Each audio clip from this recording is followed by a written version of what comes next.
Right now, Pittsburgh's best sports show is about to begin. Call us or tweet us. We've got things to talk about on the Nightly Sports Call. All right, Ken, thanks a lot. Thank you for tuning in to the Nightly Sports Call. I'm Rich Walsh. I'll be joined by Gene Collier in just moments, and we're going to be discussing a lot. So give us a call. 412-575-2600 is the number. You can always reach me on Twitter, at Richie Walsh, if you have any questions that way. But give us a call. Once again, 412-575-2600 is the number. We're talking about Mike Tomlin, the Steelers, the players' decision not to come out for the national anthem on Sunday. Gene, do you think this is going to go away? Mike Tomlin talked about it today at length. He talked about the team's decision, and they didn't want to offend anyone. This was not their intentions, but I think they offended a lot of people. I don't think they realized how big this was, what they did, the stand that they took, even though they didn't want to take a stand, but maybe they made the biggest stand in the NFL.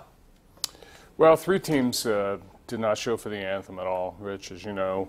The Steelers kind of screwed this up, but I respect what Mike Tomlin did. He tried to remove them from it entirely. The execution of it turned out to be a mistake, but it won't go away at least until the weekend, when we see what the Steelers will do once they kind of get their act together on it.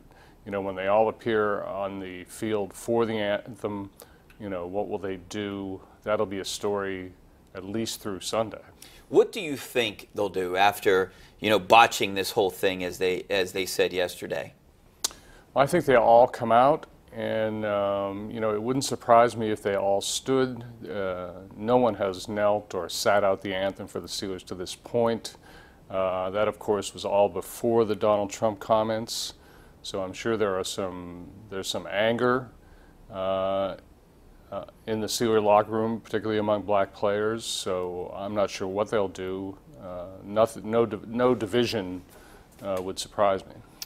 Do you think it was a distraction? Because I think it was. It might have been. It might have been, because you're talking about a kind of an emergency meeting Saturday night, which is not normal, and you have a part of the pregame given over to this, which is not normal. People don't know what to do.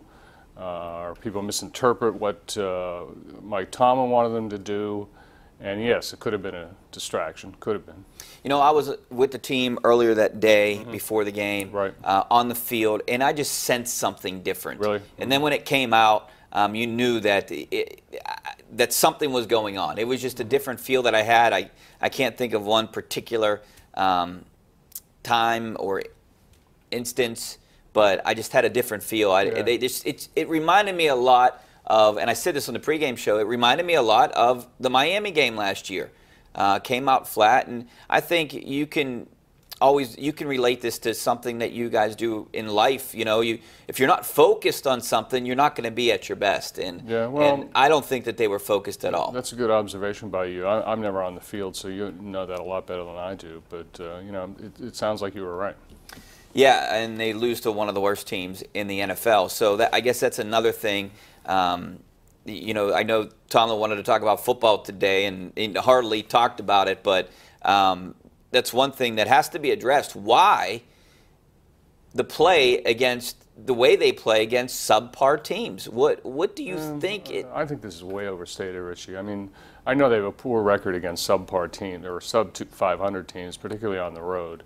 But I would remind everybody that the distance between the worst and best teams in the NFL is not very far. I mean, the Steelers go to Cleveland, recognized as what, the second best team in the conference. You know, the third from the top in terms of Super Bowl favorite. They play a Browns team in complete disarray with a rookie quarterback. They win by 3 points. That's the NFL. I don't think it's any disgrace to lose to anybody in the NFL, particularly on the road. Yeah, I mean, that's the quote, any given Sunday, anyone can lose. They're all professionals, and I guess if they get paid too. They get paid too. They get paid. You know, this week, though, I still think this is something going on with this team. They haven't played well on the road. Baltimore always gives them fits at Baltimore. I do not like the Steelers in this game. I think this is going to linger on for a little bit. Yeah.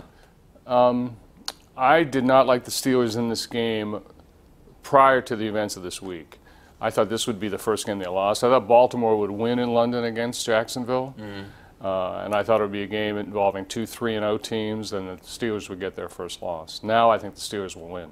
I think the Ravens were so bad in London that I think that would really hurt their confidence, and the Steelers would be very anxious to show that they're not nearly as disorganized and unmotivated, or however you want to describe it. I think the Steelers will win.